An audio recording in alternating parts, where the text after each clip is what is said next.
찬송처럼 우리 모두 다 그 하나님이 계신 그곳에 다 올라갈 수 있게 되기를 축복합니다. 참 찬송이 좋습니다. 그죠?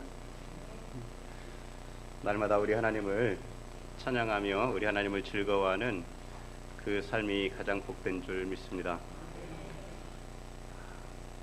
그런데 오늘 말씀에는 좀 그것과는 달라서 속이 상하죠. 우리가 사사기의 뒷부분에서 우리가 17장부터 보게 되면 레위인이 이 사건들의 중심에 자리하고 있는 그러한 모습들을 바라보게 됩니다. 레위인을 통해서 당시의 종교적 타락, 또 레위인을 통해서 도덕적인 타락이 얼마나 극심했는지를 우리에게 말씀을 해주고 있는데요. 오늘 우리가 이 말씀을 또 보면서 들으면서 우리가 교훈을 받기를 원합니다. 19장부터 21장은 이 커다란 스토리의 하나의 그 큰 흐름으로서 우리에게 말씀해주고 있는 것이라고 볼 수 있습니다. 우리가 19장 1절에 보면은 그렇게 되어 있었죠. 이스라엘에 왕이 없을 그때에, 이렇게 시작을 합니다. 그런데 21장 마지막 절 25절에 가면은 그것은 뭐라고 되어 있냐면, 그때에 이스라엘에 왕이 없으므로 사람이 각기 자기의 소견에 옳은 대로 행하였더라, 이렇게 말씀을 끝맺고 있는 거예요. 그러니까 19장의 처음이 뭐였어요? 이스라엘에 왕이 없을 그때에, 25절은요 그때에 이스라엘에 왕이 없으므로, 같은 문장이죠. 그리고는 그 다음에 나오는 말씀이 뭡니까? 사람이 각기 자기의 소견에 옳은 대로 행하였더라. 우리들은 저마다 자기가 바른 생각만 하면 잘 살 수 있다고, 그리고 의롭게 살아갈 수 있다고 생각하는 경향이 있습니다. 그런데 실은 각기 사람이 자기의 소견에 옳은 대로 행하게 되면 어떤 결과를 맞이하게 되는지를 우리가 이 19장부터 21장에서 볼 수 있게 됩니다. 우리는 17장과 18장에서 한 레위인 청년을 보았습니다. 그는 모세의 손자요 게르솜의 아들인 요나단이었죠. 그가 미가라고 하는 한 사람의 집에 제사장으로 있다가 후에는 단 자손들의 그 한 지파의 제사장으로서 그 역할을 감당하는 그러한 모습을 보게 됩니다. 그는 그렇게 부한 자가 아닙니다. 그는 유력한 자가 아닙니다. 그냥 자기가 거주할 곳을 찾아서 떠돌던 그러한 평범한 한 젊은이였습니다. 그래서 그는 미가의 집에서 은열과 그리고 1년에 그 옷 한 벌과 그리고 먹을 것을 주겠다 그러니까 아주 기쁜 마음으로 그 집에 제사장이 되었습니다. 그러나 그는 실로 여호와의 제사장은 아니었던 것은, 미가의 집은 우상을 숭배하는 그러한 신당을 만들어 놓고 있는 그러한 집이었고, 그곳에서 제사장 역할을 했다는 것이죠. 이 한 레위인 청년은 자기의 소견에 옳은 대로 살았고, 미가라고 하는 사람도 자기의 소견에 옳은 대로 살았고, 단 지파의 사람들도 자기의 소견에 옳은 대로 행하며 저 북쪽 라이스 땅에 가서 그 땅에 거주하는 평범한 사람들을 다 죽이고 그 땅을 차지하며 그 땅에서 성읍을 이루고 살아가는 모습을 보여주고 있습니다. 물론 단자손은 그곳에 또다시 우상을 만들고 그곳에 신당을 세우고 우상 숭배에 빠져드는 삶을 살았죠. 18절 마지막 절에서 우리에게 하신 말씀이 무엇입니까?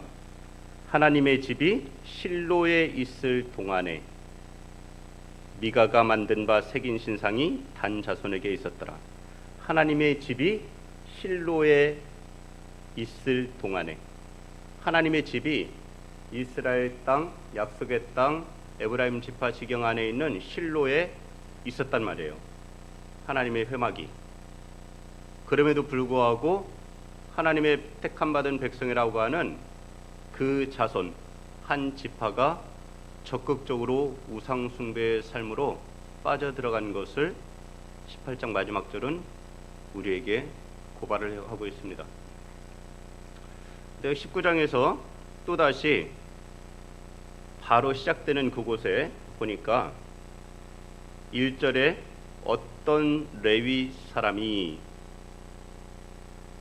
에브라임 구석에 거류하고 있었는데 그가 유다 베들레헴에서 첩을 맞이하였다라고 말씀을 시작합니다.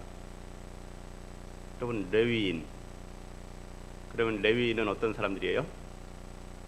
레위인, 약속의 땅에서 기업이 없는 사람들입니다. 그들은 그 토지를, 그 땅을 경계를 정하여서 받지를 못했어요. 왜 레위인은 그 약속의 땅에서 자기들 지파의 그 땅을 가지질 못했을까요? 왜 못 가졌죠? 그럼 그들에게는 기업이 없었나요? 우리가 레위인에 대해서 조금 살펴보고 가는 것이 좋을 듯합니다. 레위인은 이스라엘의 다른 족속들과는 다른 점이 있습니다. 그들은 땅의 분배에 참여하지를 못했어요. 단지 그들은 도피성 6개를 포함하여 48개의 성읍과 그 주변의 초지를 받았습니다.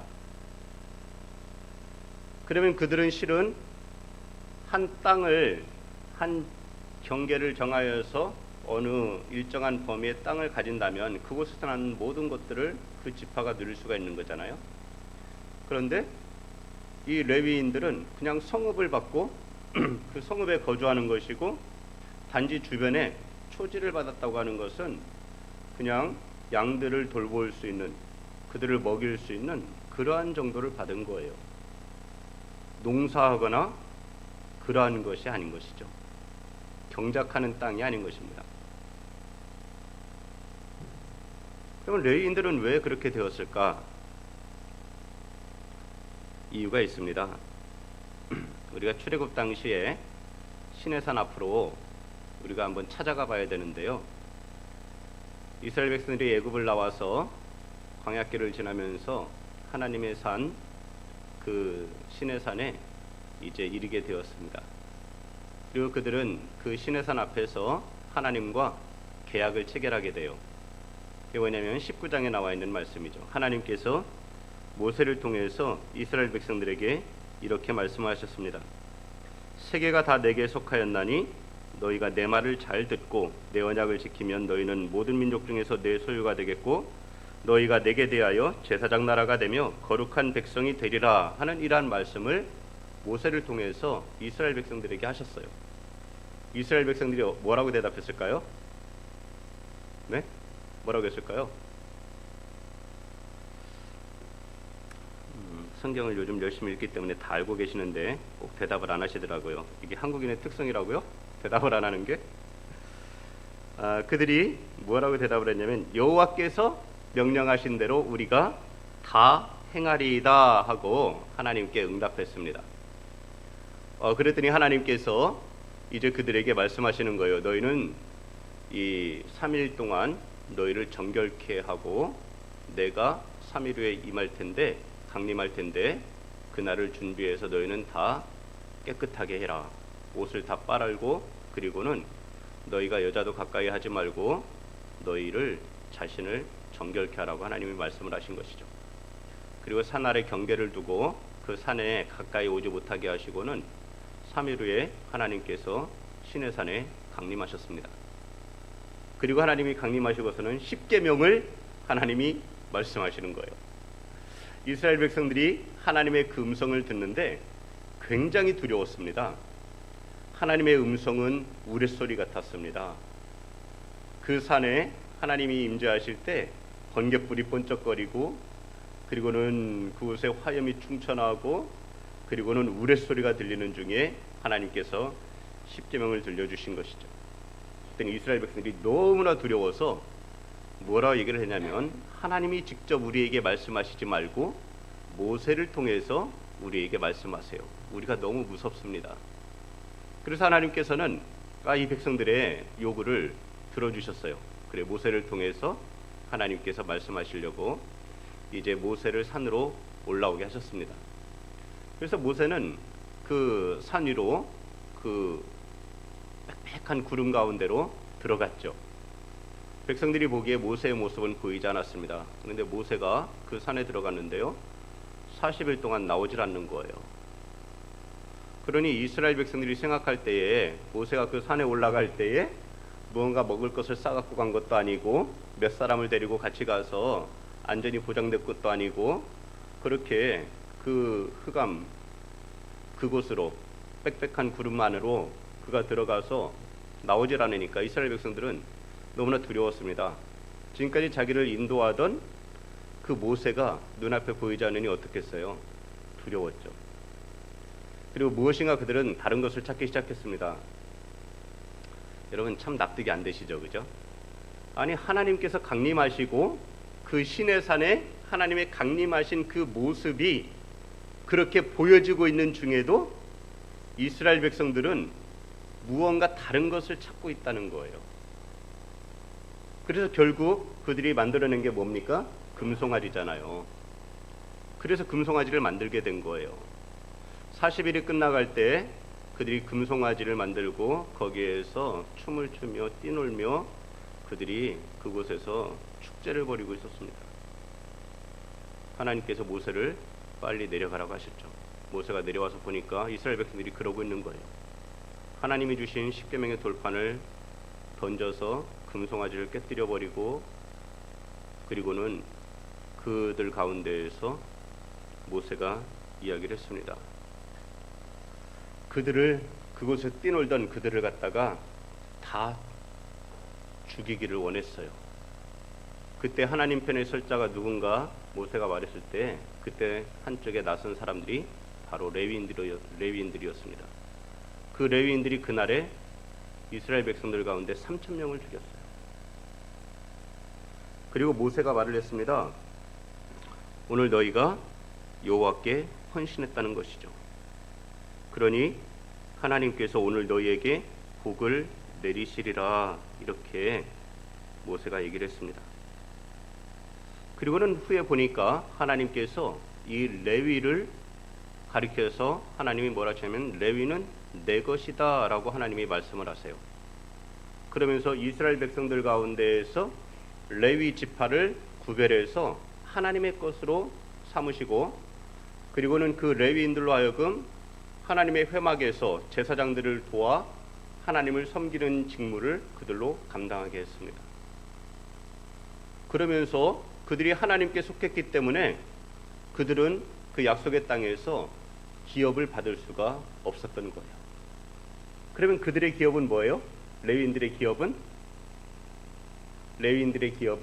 무엇이냐면, 일단 그들이 거주해야 되기 때문에 성읍 48개를 받았고요. 그리고 또한 그들이 먹고 살아야 되잖아요. 그들의 식물은 무엇이 되었냐면 그 이스라엘 백성들이 하나님께 드리는 11조가 레위 지파의 기업이 된 것입니다. 그렇게 레위인들은 하나님께 속한 자들이에요. 하나님의 회막에서 그들이 직무를 감당해야 되는 그러한 사람들입니다. 레위인은 25세가 될 때부터 회막에 들어가서 복무를 했습니다. 봉사를 했어요. 그리고 50세부터는 그 일을 쉬었습니다. 그래서 봉사를 하지 아니했지만은 그의 형제와 함께 회막에서 돕는 직무를 했습니다.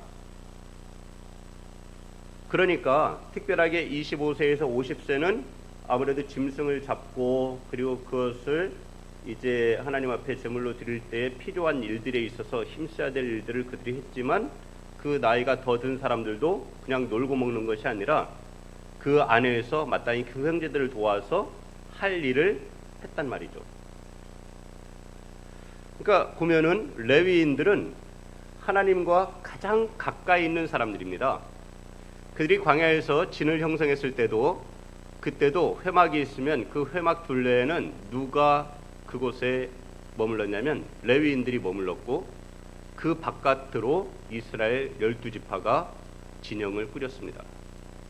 그래서 레위인들은 이스라엘 백성들이 하나님 앞에 직접 나올 수 없도록, 그래서 그들이 생명을 잃지 않도록 중간에서 보호하는 그러한 역할을 감당한 사람들이 레위인들이에요.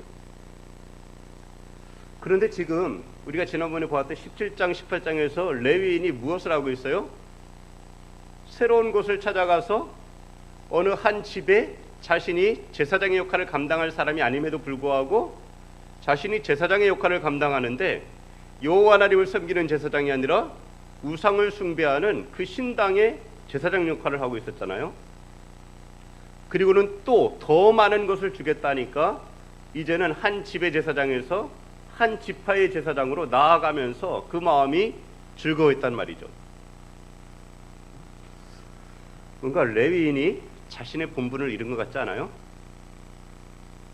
그냥 나는 뭐 레위인 많은 사람들 가운데 특별하게 유력한 사람도 아니고, 그리고 나는 뛰어난 사람도 아니니까 나 하나 정도야 하고 어떤 레위인이 그렇게 이탈했다고 할 수도 있겠지만, 그러나 오늘 우리가 읽은 19장부터 21장에서는 전혀 그와는 다른 레위인의 이야기가 전개되고 있는 겁니다.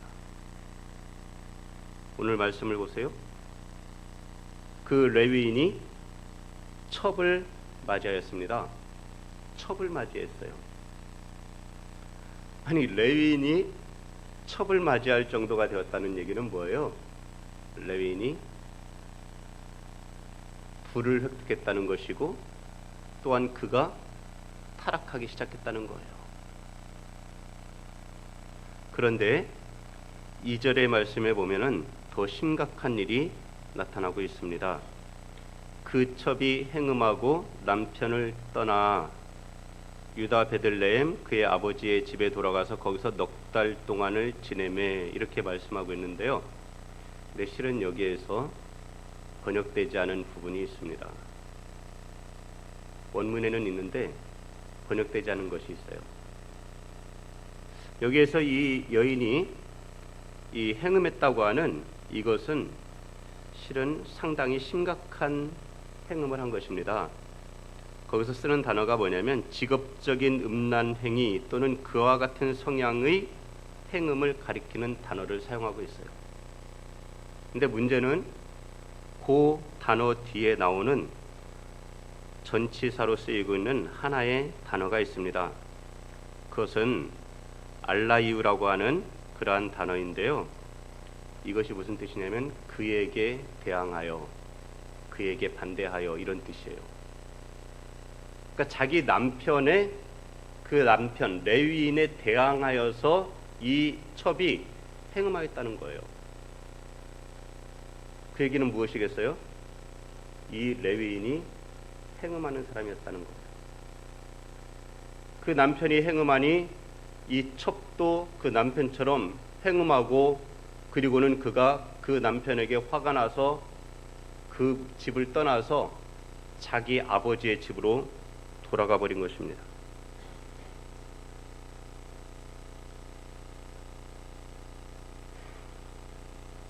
레위인, 하나님과 가장 가까이 있는, 그리고 하나님의 집에서 봉사하는, 하나님께 드린 11조가 그의 기업인 이 레위인이 부를 축적하게 되니 행음하기 시작합니다. 아내를 열어두게 됩니다. 상당히 비정상적이죠? 우리는 이 레위인의 이 모습 속에서 앞으로 내용이 전개될 것이 얼마나 심각해질지를 우리는 짐작도 못할 거예요. 그런데 오늘 말씀을 우리가 쭉 보게 되면 왜 이 레위인이 이렇게 될 수밖에 없나 하는 것을 우리가 알게 될 겁니다. 레위인은 우리가 성경에 보면은 부정한 창녀나 이혼당한 여인을 취하지 말라고 하나님께서 말씀하고 계십니다. 왜냐하면 하나님이 거룩하시기 때문이죠. 거룩하신 하나님의 집에서 봉사의 직무를 감당해야 되는 사람이 창녀의 행위와 같은 그러한 행음을 하는 여인을 사모하고 또다시 그를 맞이하려고 그에게로 나아가는 모습이 그 뒤에 나타나고 있는 것입니다. 그가 떠나간 지 4개월이 지났습니다. 넉 달이 지났어요. 그런데 넉 달을 이 레위인이 지내다 보니까 누가 다시 생각이 나는 거예요? 그렇게 떠나간 그 여인이 생각이 나는 겁니다. 그래서 이 레위인이 넉 달 뒤에 그 여자에게 다정하게 말하고 그를 데려오고자 하여 하인 한 사람과 나귀 2마리를 데리고 그에게로 갑니다. 자, 이 레위인 17장 18장에서 나온 요나단 같은 그런 레위인이 아니죠. 하인이 있습니다. 나귀를 2마리를 가지고 가고 있어요. 첩이 있습니다. 이 레위인은 꽤나 부한 사람입니다. 그리고 또한 우리가 뒤에 19장을 계속해서 보게 되면은 나중에 그가 이 집으로 돌아가는 길에 그 에브라임에서 이제 기브아에 와서 거류하고 있던 한 노인과 하는 그 대화 속에서 자신이 어디를 가는가 그것에 대해서 말할 때에 그게 뭐라고 말을 하냐면 18절에 보면은 나는 에브라임 산지 구석으로 가는데 그곳 사람으로서 유다 베들레헴에 갔다가 이제 여호와의 집으로 가는 중이라고 말하고 있습니다. 이게 무슨 말이겠어요? 당시에 여호와의 집이 어디에 있었다고요? 실로에. 그러면 이 사람은 왜 여호와의 집으로 가야 됩니까? 그곳에서 직무를 맡은 거예요. 자신이 해야 될 직무가 있는 사람입니다. 하나님의 회막에서 일을 감당하는 사람이에요. 그러니 레위인 중에서도 꽤나 유력한 사람이라고 말할 수가 있는 것이죠. 근데 그 사람이 그 마음이 물질에 있고 그 마음이 여인에게 있고 그리고 그 마음이 또 보게 되니 먹고 마시는 것에 그리고 사람들과의 관계에 초점을 맞추고 있는 것을 보게 돼요. 그걸 우리가 어떻게 할 수 있냐면 그가 그렇게 그 여인을 찾으러 갔습니다. 갔더니 그 여자의 아버지가 그를 보고 기뻐합니다. 그의 장인 곧 그 여자의 아버지가 그를 머물게 하매 그가 3일 동안 그와 함께 머물며 먹고 마시며 거기서 유숙을 합니다. 보통 이 3일에 대해서 별로 언급을 안 하고 있잖아요. 그죠? 이것은 당시에 보면은 거의 관례적인 거예요. 뭐냐면은 이 첫째 날에 오면은 인사를 하고 그리고 둘째 날에는 잔치를 벌입니다. 그리고 셋째 날에는 이제 온 용물을 서로 이야기를 하겠죠.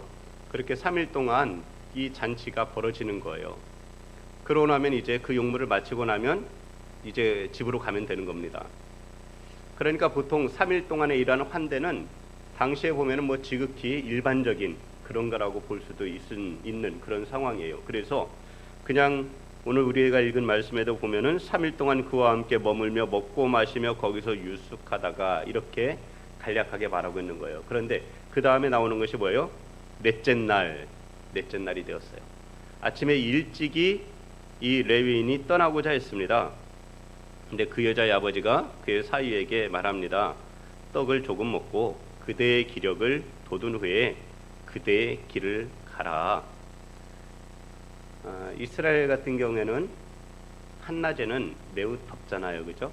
그래서 보통 길을 떠나면 아침에 일찍 떠나든지 아니면 좀 한낮에 해가 살짝 꺾일 때 그럴 때 주로 움직이는 것이 일반적이에요.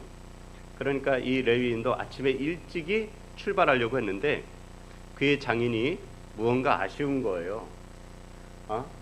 지금까지 자기가 그 딸을 그에게 보내면서 뭐 신부의 그런 지창금도 받았겠고 그리고는 그 딸이 돌아왔을 때 어떻게 돌아왔는가 했을 때 그 딸이 다 사정을 얘기했겠죠. 그죠? 그래서 결국은 이 사위가 오면은 다시 돌려줘야 되는 거 아닌가, 딸이 돌아왔으니까. 그런데 그 사위가 와서는 그런 것이 아니라 다시 딸을 데려가겠다고 하니 이 아버지로서는, 장인으로서는 얼마나 안심이 돼요. 그리고 우리 딸이 좀 이 잘못한 게 있을지라도 사이가 좀 잘 봐주게나 그러고 이 섭섭함이 전혀 남지 않게 하려고 더 대접하고 싶었던 그런 마음을 우리들이 엿볼 수가 있잖아요, 그죠? 그래서 그 마음을 좀 신선하게 해라, 그 마음을 좀 상쾌하게 하고 그러고 나서 떠나라 이러고는 그 강권하여 붙잡은 겁니다. 그랬더니 이 사위가 넷째 날에 그 강권함에 못 이겨서 떠나질 못하고 같이 그날에 또 먹고 마시고 그렇게 그 집에서 머물게 되었던 것이죠. 그리고는 이제 밤이 되어서 다시 이 밤을 여기서 유숙하여 그대의 마음을 즐겁게 하라 말했습니다. 그랬더니 이제 그 사람이 일어나서 가고자 하는데 장인이 간청했다 그러죠. 그래서 다시 유숙합니다. 다섯째 날 아침이 되었습니다.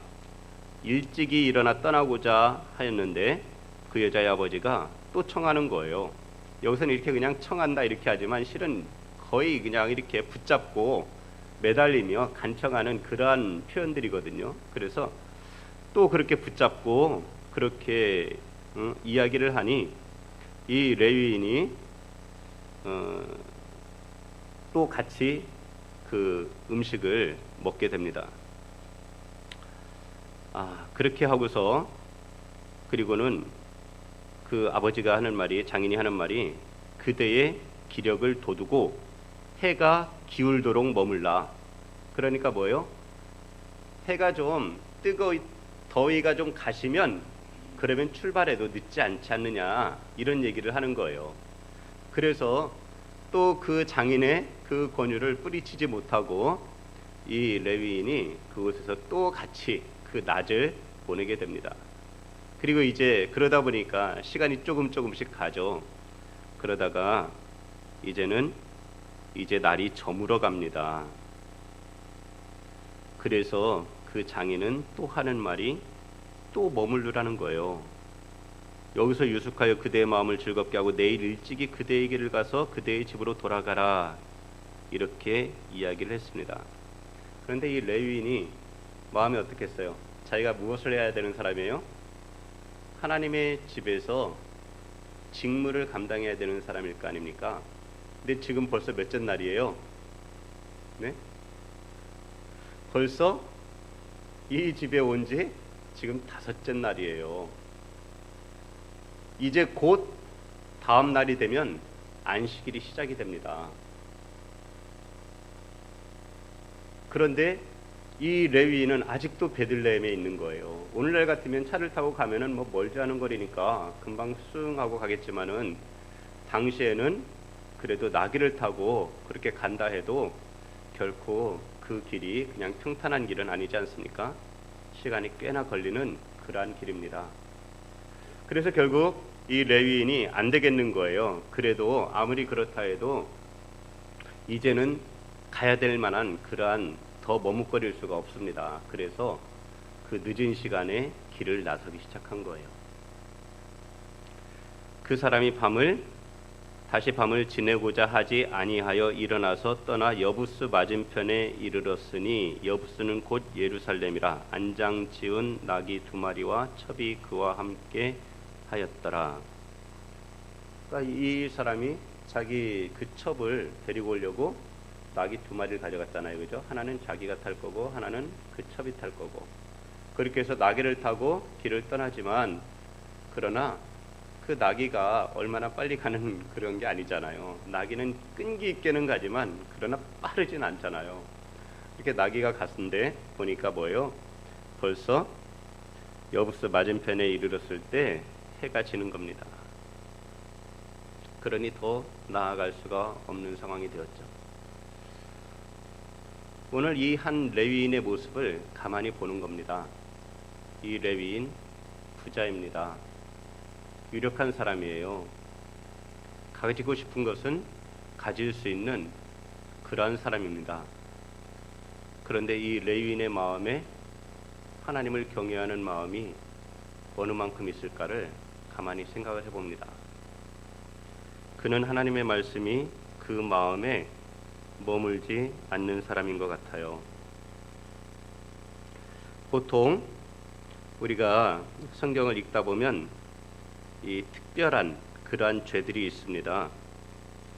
결코 어떤 제물로도 속할 수 없는 죄가 있어요. 그것은 고의로 살인을 저지른 죄는 속할 수가 없습니다. 그리고 간음죄가 또 속함을 받지를 못해요. 그리고 또 하나는 부모를 치는 죄를 속함을 받지 못합니다. 이것은 다 죽임을 당할 수밖에 없는 거예요. 그런데 레위인이 간음을 했고 그의 첩이 간음을 했습니다.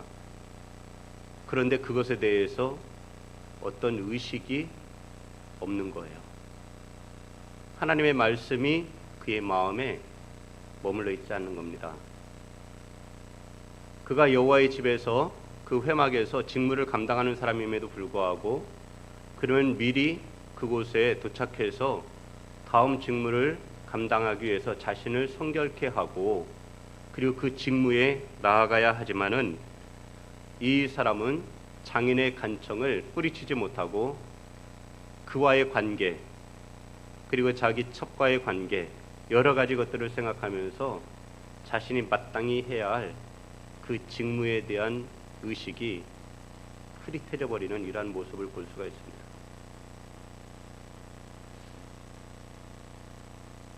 자기가 누구인지 정확하게 알지를 못하면 이렇게 그냥 먹고 마시고 시집가고 장가가는 이러한 것에 그냥 쌓여서 지금이 어느 때인지 무엇을 해야 할 때인지 모르고 그렇게 지내다가 결국 멸망에 이를 수밖에 없는 것이 성경이 우리에게 주는 교훈입니다.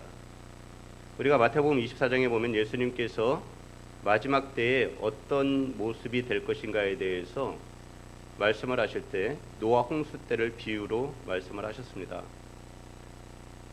하나님께서 노아를 통해서 세상에 홍수 심판이 있을 것을 경고하셨어요.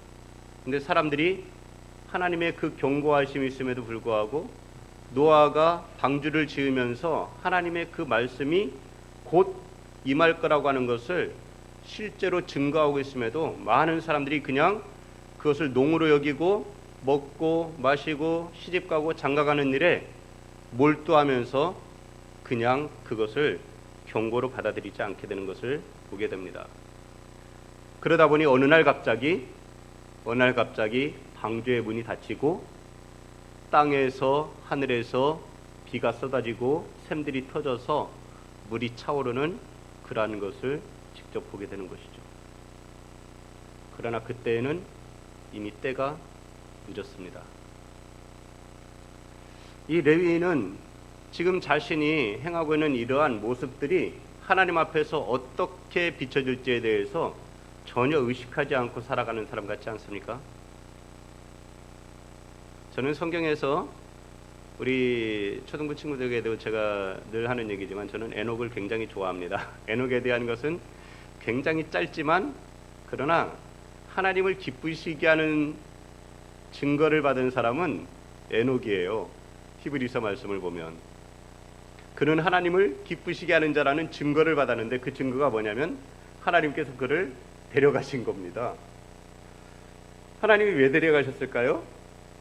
그가 하나님과 동행했다고 말하고 있어요.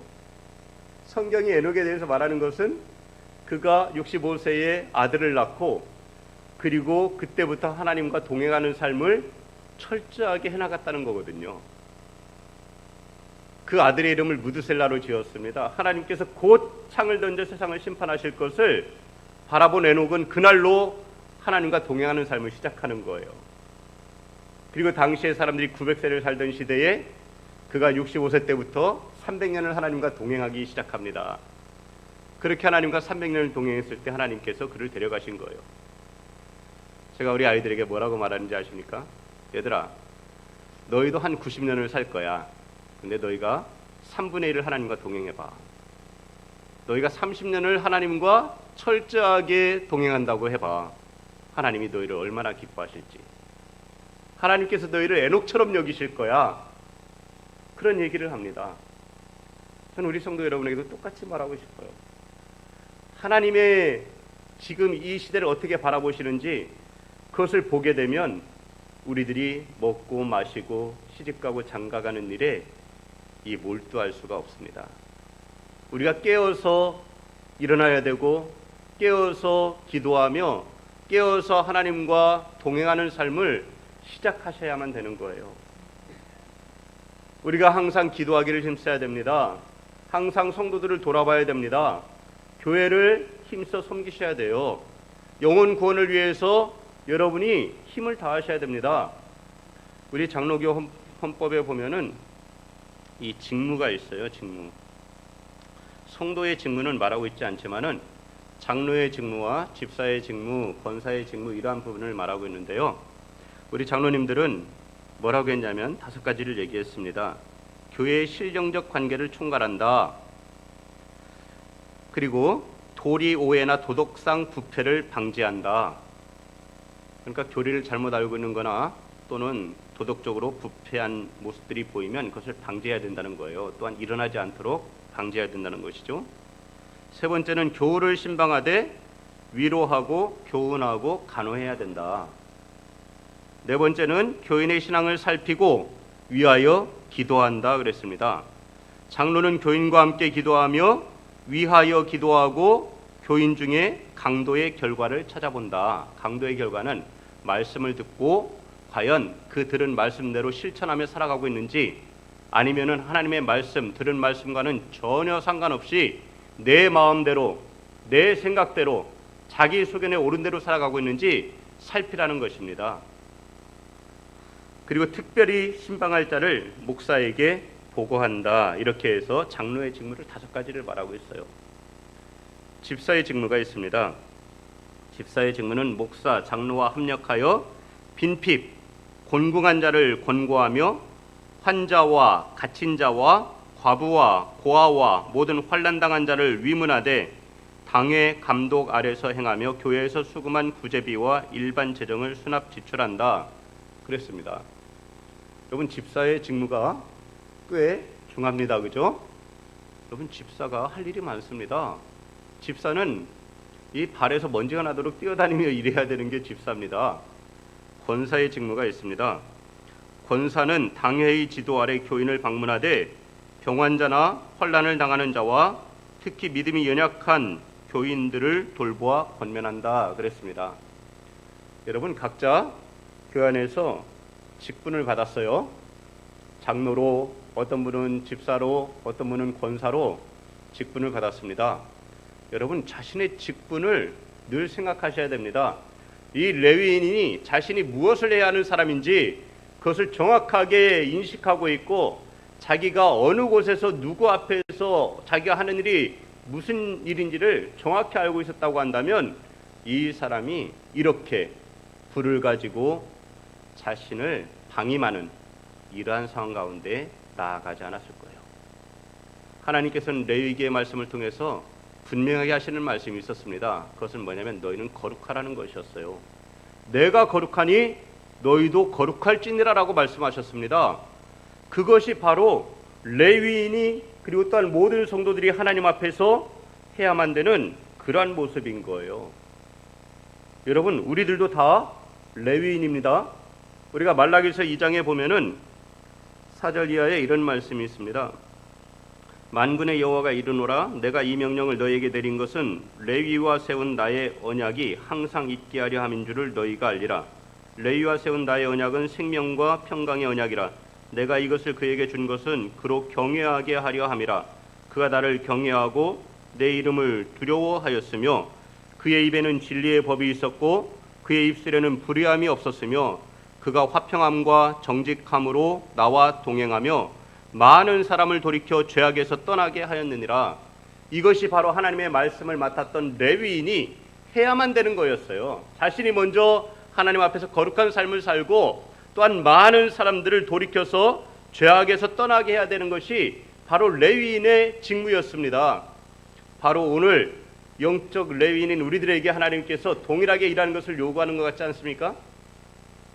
우리들도 하나님 앞에서 거룩한 성도로 살아가야 됩니다. 성도가 뭡니까? 거룩할 성자 아닙니까? 우리는 거룩한 성도예요. 세상이 가는 그 길로 달려가는 것이 아니라 오직 하나님이 기뻐하시는 그 길로 달려가는, 그렇게 하나님과 동행하던 에녹처럼 또 하나님이 기뻐하시는 그 직무를 감당하던 레위인들처럼 우리가 그러한 일을 감당하는 성도들이 되어야 됩니다. 그것이 바로 우리가 하나님 앞에서 하나님의 기쁨이 되는 삶인 것입니다.